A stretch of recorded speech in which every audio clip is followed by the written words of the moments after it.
Yeah, let's do it. All right. I think you're up for reading today. Okay. So today we're going to pick up on verse number 6, Romans 9:6 through 16. All right. Well then, has God failed to fulfill his promise to Israel? No, for not all who are born into the nation of Israel are truly members of God's people. Being descendants of Abraham doesn't make them truly Abraham's children. For the scriptures say, Isaac is the son through whom your descendants will be counted, though Abraham had other children too. This means that Abraham's physical descendants are not necessarily children of God. Only the children of the promise are considered to be Abraham's children. For God has promised, I will return about this time next year, and Sarah will have a son. This son will be our ancestor Isaac. This son was our ancestor Isaac. When he married Rebekah, she gave birth to twins. But before they were born, before they had done anything good or bad, she received a message from God. This message shows that God chooses people according to his own purposes. He calls people, but not according to their good or bad works. She was told, your older son will serve your younger son. In the words of the scriptures, I loved Jacob, but I rejected Esau. Are we saying then that God was unfair? Of course not. For God said to Moses, I will show mercy to anyone I choose, and I will show compassion to anyone I choose. So it is God who decides to show mercy when we can neither choose it nor work for it. All right. Amen. And A woman. a woman. So, yeah, it's interesting. Something I just read just the other day, and this talks about it a little bit, but it talks about Abraham's other children, and that's plural.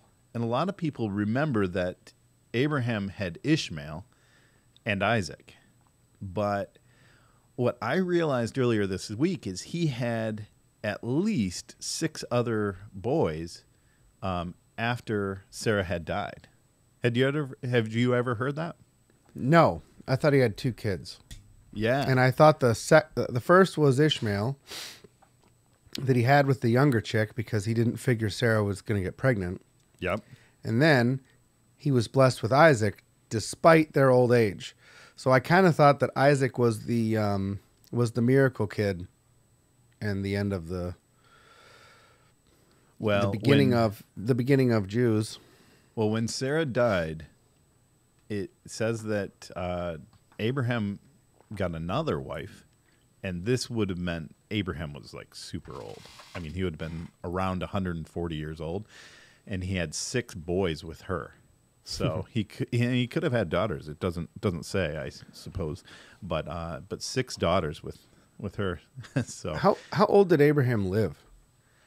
That's a good question. I forget. He lived a long time. If I had to guess, I'd say high 100s. Okay. So about 180 or something. But yeah, I forget. It does say, but I forget what it was. So anyhow, yeah, so this is interesting because it's saying that not everyone was saved through Abraham. Not all of Abraham's children were saved. And not everyone was born into the nation of Israel. And so it's talking about the Gentiles.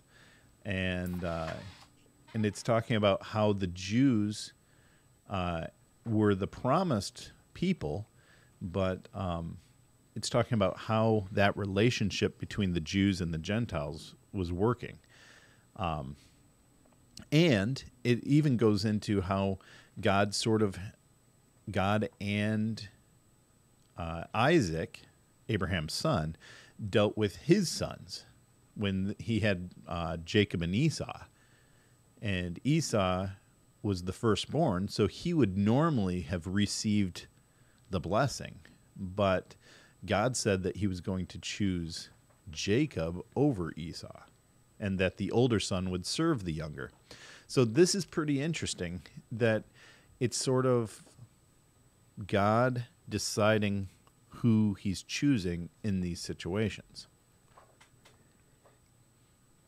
Yeah, it's fascinating that it says this message shows that God chooses people according to his own purposes. He calls people, but not according to their good or bad works. I always thought that God chose Jacob over Esau because he was generally a better guy. Yeah, it's interesting. It seemed like they were both kind of rotten, but it is interesting, and God clearly had a reason to choose Jacob, and it's funny when you read about Esau. He came out with bright red hair, but it implies that he also was born with like essentially fur. He was a little furry guy, so that's a little strange. Well, it's strange that he would be twins and there would be a physical trait like that that only affected one. Yeah, they must have been non-identical twins. I don't know the science. Yeah. But it still seems weird. Yeah. Well, are not brothers. Identical twins like a yin yang? Are they always opposite? One's tall, one's short? No, kind of thing? No. So non-identical twins are just absolute brothers, right? Like you could just look at your brothers. Some, are taller and shorter. Some are, handsome. Stupid. Some aren't as Ugly. handsome. Yeah. So, look at your brothers. You've got a lot of brothers. You can see the differences. So Jacob and Esau are just purely brothers. But if they're identical twins, that means that they actually share the same DNA. And they would have slight differences between them still, like your fingerprints. Your fingerprints, they say, is not genetic. It's how your skin forms in the womb. But so even if you're identical twins, you'll have different fingerprints. So yeah, but going back to Jacob and Esau, God actually chose Jacob over Esau. And you're right. And it wasn't because he was particularly good. They both seemed kind of rotten to me. Jacob's trying to steal Esau's birthright, although Esau gave it to him for a bowl of soup, which seems like a bad deal. Esau might have been kind of dumb. Yes. Probably not the best decision. He was old and hungry. He was the older one. He was hungry. He was a hunter. He's a big hairy guy. And then Jacob's like, look, I'll make you some food for your birthright.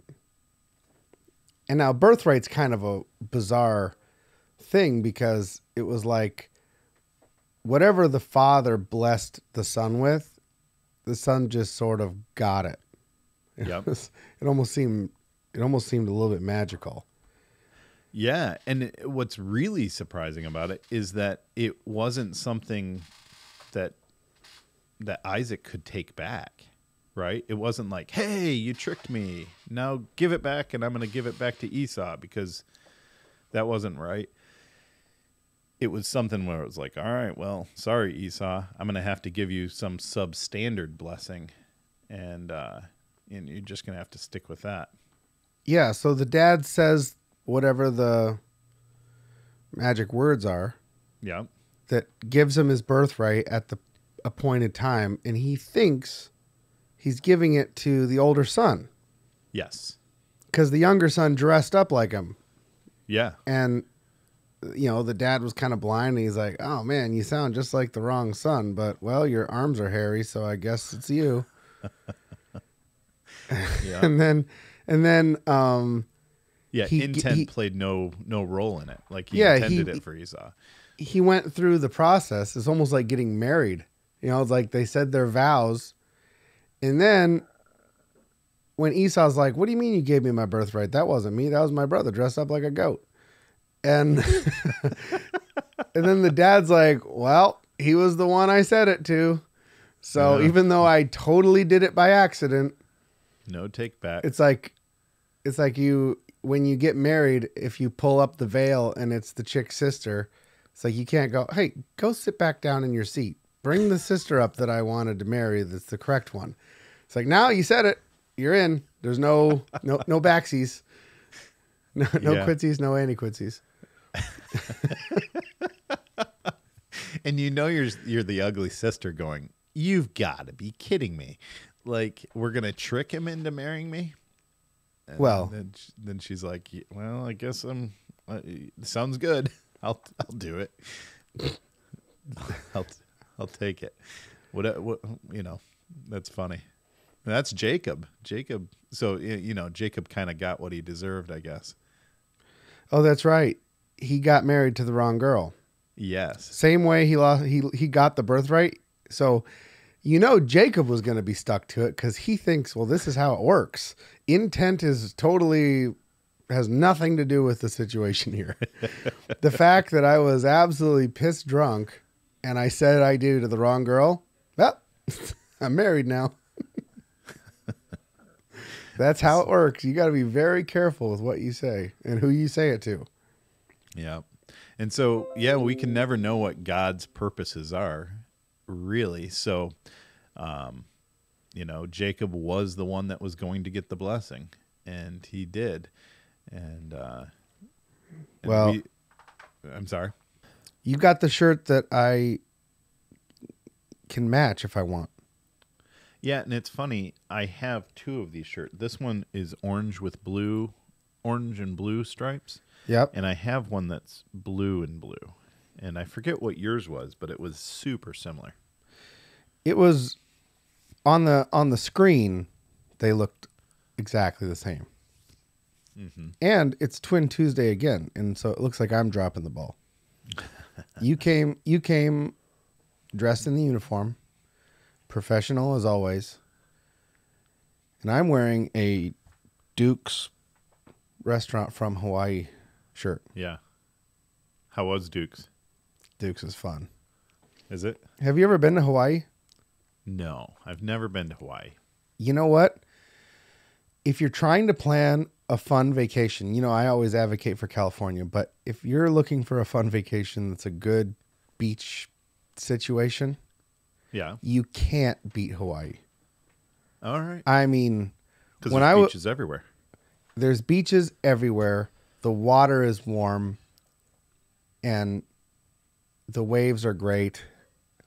And not great like if you're a surfer and you've got really huge waves. The waves are great if you're a swimmer and it's fun to go play in the waves. Okay. I mean, they have unbelievable surfing too, but the surfing, they go like way out, at least where I saw. They're way away from the shore. But outside the hotels where all the stuff is, dude, you're in bathwater. And really? Yeah, warm? The ocean is so warm, like a lake. And I'll have to go. And My kids would love that. Yeah, and I went during the time when it would be colder. Huh. And in California, as much as I love it, I love California. Obviously, I live on the beach. It's like my favorite thing. But the water is so darn cold, it's prohibitive. I mean, I don't go in the water, not because I don't want to, but because you pay a price in comfort. Yes, yeah. I think it might be cost prohibitive for myself and my family of 7. Yep. To make it to Hawaii, but maybe someday. Yeah, well, it's cost prohibitive for you to make it to California too. What I was suggesting is if you were looking for a vacation, or like you brought your kids into the picture, which that makes sense. I was just thinking you and Sarah just go and escape. Yeah, like take a long weekend if you hit. How many years have you been married? We have been married for 13 years. Okay, so you should celebrate on round numbers because that's what we do. Yeah. So maybe on like the 15 or 20 anniversary, if you're trying to do something special, Hawaii does not suck. We'll keep it in mind. I wanted to live there. Yeah. But everybody I asked, how do you like living here? Which was almost everyone. Not one person said, oh, I love it. I wouldn't live anywhere else. Every single person, because it's so expensive, has to work like 2 jobs, All right. like the regular folks. And so basically it's a vacation spot. Everybody in the place seemingly has unlimited money and unlimited time to relax and have fun. Everybody else I ran into is in the service industry of some sort, whether it's an Uber driver or, bartender or working at the hotel or whatever. And so they just see all the money being spent, all the relaxing and fun being had, but they're at work. And then they go back to their house, which isn't right on the beach. And I think that the average person in Hawaii struggles to keep up. Gotcha. And there's probably some envy there, because how could you not be a little bit jealous of just seeing all the people at the table? I mean, to you, it's always the same scene. Everybody shows up and they have money and time. Of course, it's all different people every single day, so they don't have an accurate view. But I imagine that would be the sense you get if you lived in Hawaii. Yeah. Like, everyone who shows up has got time and money, and I don't have any of it. Yeah. Yeah, I've seen that. We've vacationed in various places, and it feels like, holy smokes, how can everyone do this? Like, seems outrageously expensive. But if it's the one time they do it, then it starts to make sense. Right. If that's how people live their entire lives, well, then it's like, what do you do for a job? Because I want to do what you do. But well, there's that issue in I have that issue in California. We drive up or down the coast, and you're just passing thousands and thousands of unbelievable houses on the ocean with unbelievable view. You're just going, what are you, all multi-millionaires? Like, how are there, what did I do wrong? There's so many of these places and I can't afford it. Where did I go wrong? Yeah. But it's good that even, I mean, in the big scheme of things, we live like kings, even compared to 100 years ago. Kings didn't live as well as we do, but we live a pretty good life. Yeah. It's fun in the movies when you see the really, really nice, rich house where it's, massive and they have all the nice stuff. But then you see like they still have like the big fat television. Yeah. There's no TV. It's like all they have is like physical amenities, but their lifestyle is, from the 90s or 80s or whatever.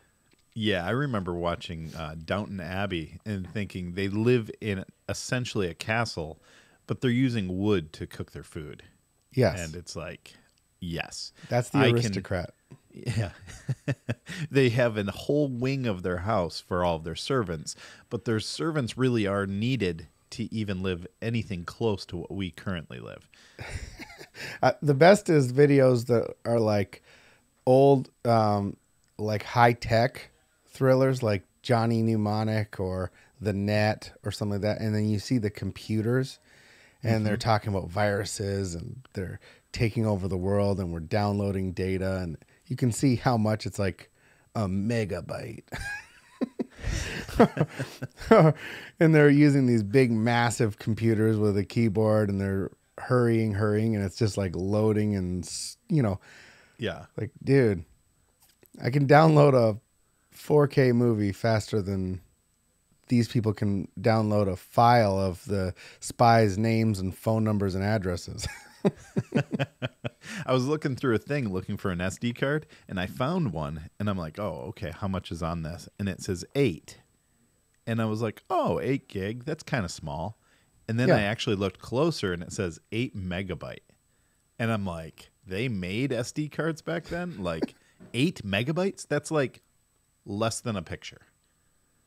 It's like you can fit half a photo on this.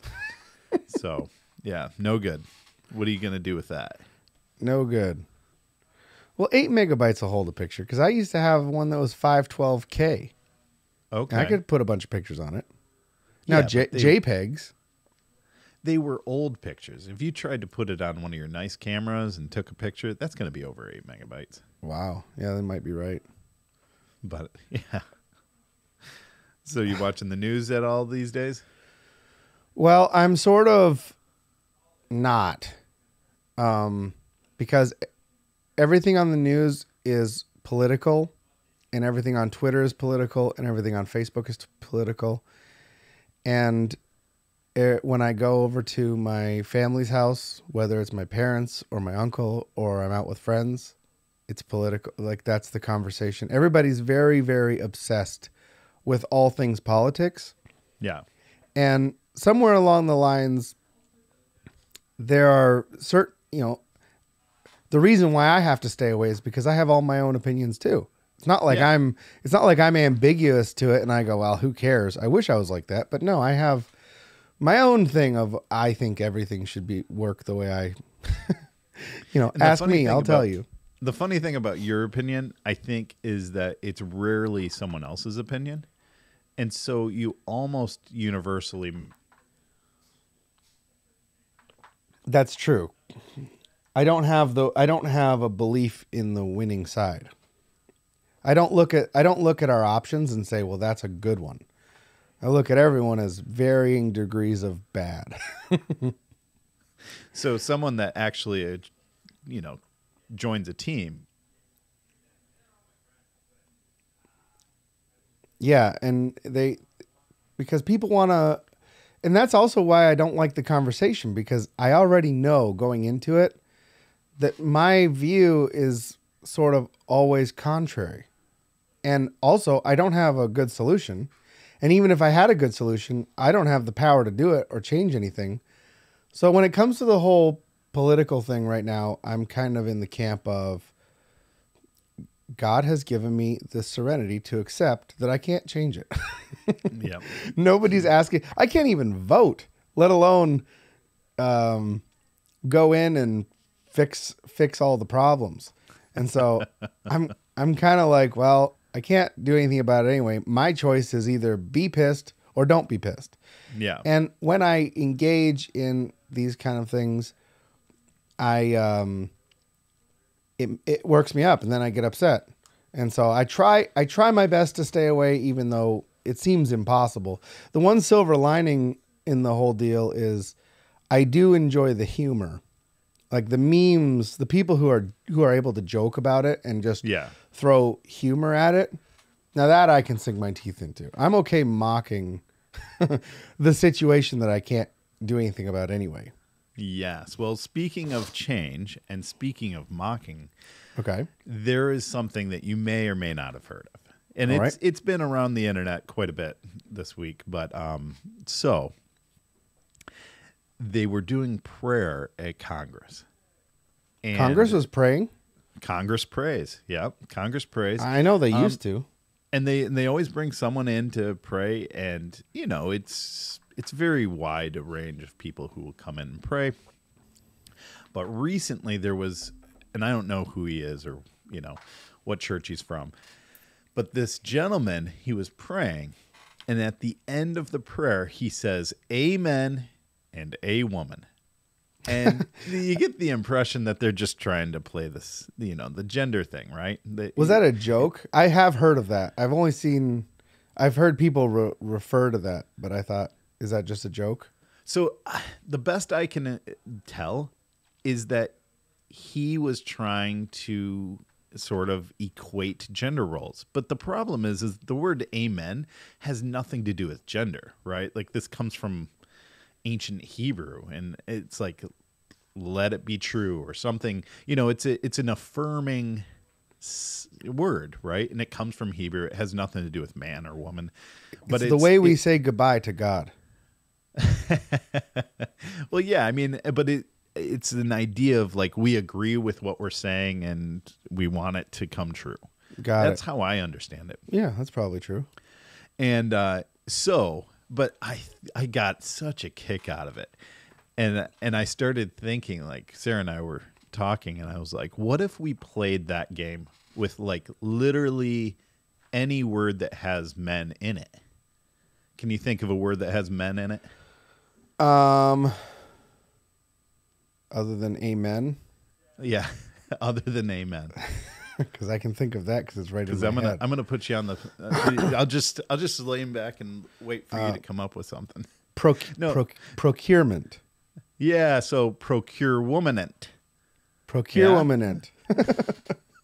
Or like German, right? Yeah. Jur woman. Jur- So yeah, I mean, but maybe we should start doing this to all words that have the word men in it. That's a great idea. When you go to a restaurant, you order a menu. Uh-huh.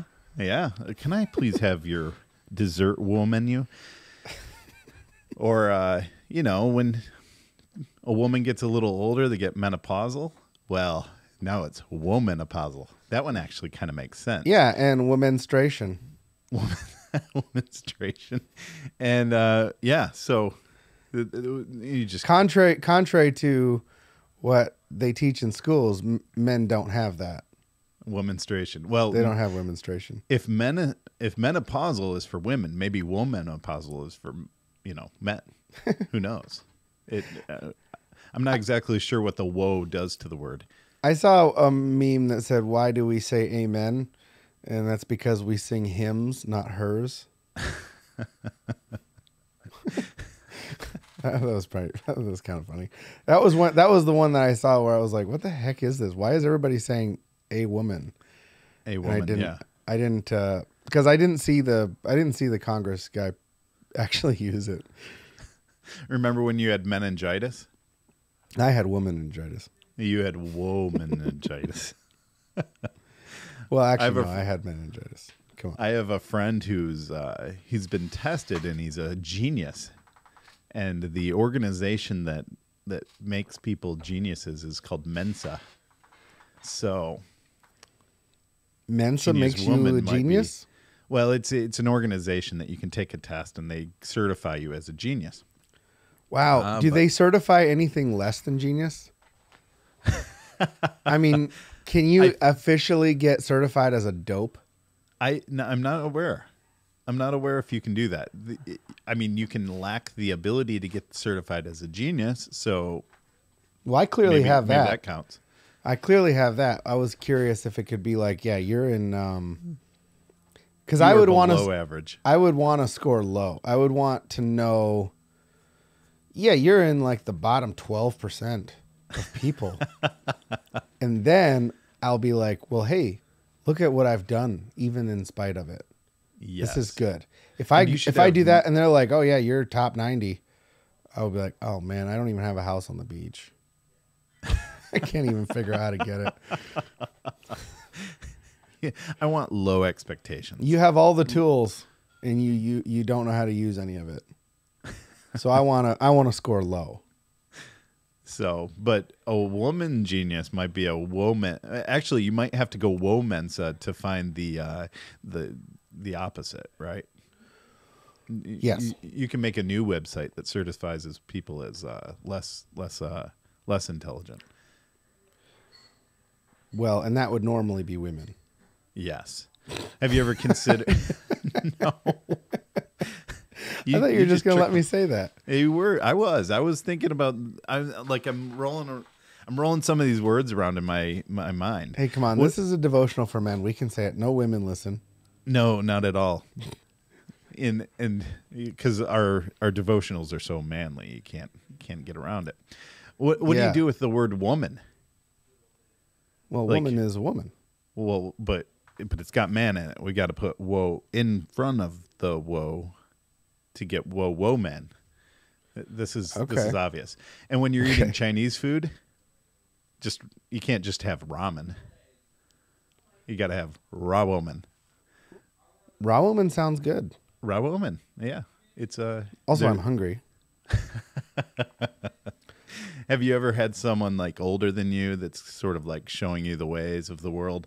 They're like a womentor? Yeah, a womentor.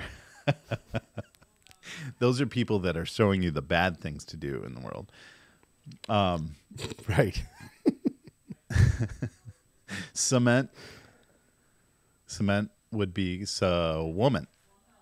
This is a very soft material that is used with aggregate. Yeah, that is funny. I remember I laughed so hard when I saw some cartoon, and the guy said, "I've got to put away the badminton equipment." I don't know why I thought it was funny, but he said badminton because that's how it's spelled. Gotcha. And then said in the equipment room. Gotcha. Matching the word.